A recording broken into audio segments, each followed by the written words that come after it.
मंदाकिनी के तट पर रमणीक भवन में स्कंद और गणेश अपने अपने वाहनों पर टहल रहे हैं।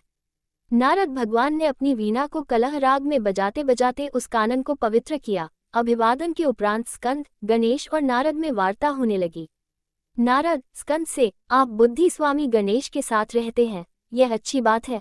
फिर गणेश से, और देव सेनापति कुमार के साथ घूमते हैं, इससे तोंद दिखाकर आपका भी कल्याण ही है। गणेश, क्या आप मुझे स्थूल समझकर ऐसा कह रहे हैं?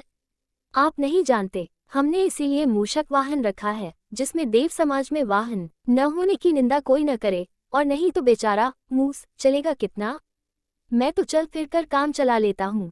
देखिए, जब जननी ने द्वारपाल का कार्य मुझे सौंप रखा था, तब मैंने कितना पराक्रम दिखाया था।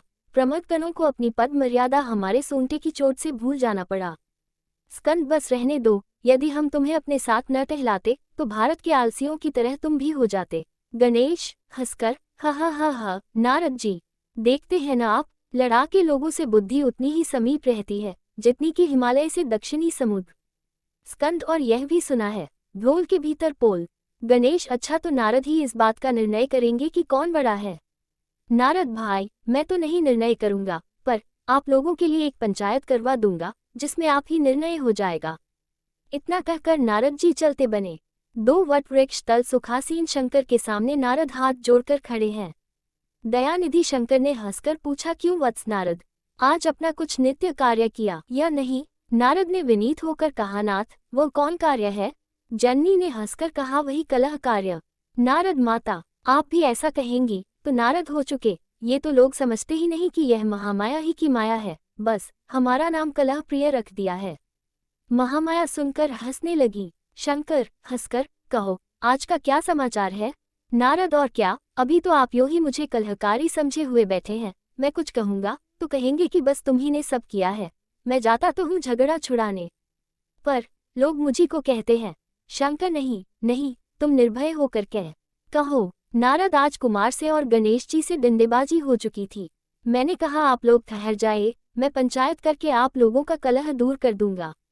इस पर वे लोग मान गए हैं। अब आप शीघ्र उन लोगों के पंच बनकर उनका निबटारा कीजिए।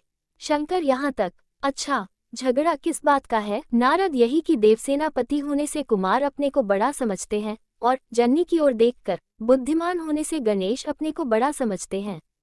जननी, हाँ हाँ, ठीक ही तो है, गणेश बड़ा बुद्धिमान है।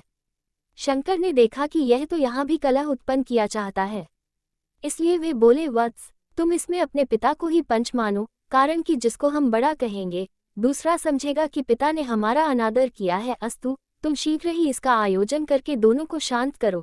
नारद ने देखा कि यहाँ दाल नहीं गलती, तो जगतपिता के चरण रज लेकर विदा हुए। नारद अपने पिता ब्रह्मा के पास पहुँचे। उन्होंने सब हाल सुनकर कहा, वत्स, तुझे क्या पड़ी रहती है, जो तू लड़ाई झगड़ों में अग्रगामी बना रहता है और व्यर्थ अपवाद सुनता है? नारद, पिता, आप तो केवल संसार को बनाना जानते हैं, यह नहीं जानते कि संसार में कार्य किस प्रकार से चलता है। यदि 2-4 को लड़ाओ न और उनका निबटारा न करो तो फिर कौन पूछता है? देखिए, इसी से देव समाज में नारद नारद हो रहा है, और किसी भी अपने पुत्र की आपने देव समाज में इतनी चर्चा सुनी है? नारद अपने पिता ब्रह्मा के पास पहुँचे। उन्होंने सब हाल सुनकर कहा, वत्स, तुझे क्या पड़ी रहती है, जो तू लड़ाई झगड़ों में अग्रगामी बना रहता है और व्यर्थ अपवाद सुनता है? नारद, पिता, आप तो केवल संसार को बनाना जानते हैं, यह नहीं जानते कि संसार में कार्य किस प्रकार से चलता है।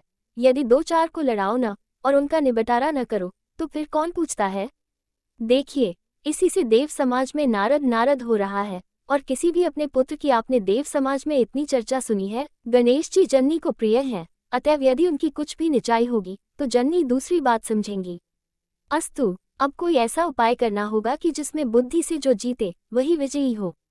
अच्छा, अब सबको शंकर के समीप इकट्ठा करो। नारद ये सुनकर प्रणाम करके चले। 4 विशाल वट वृक्षतले सब देवताओं से सुशोभित शंकर विराजमान हैं। पंचायत जम रही है।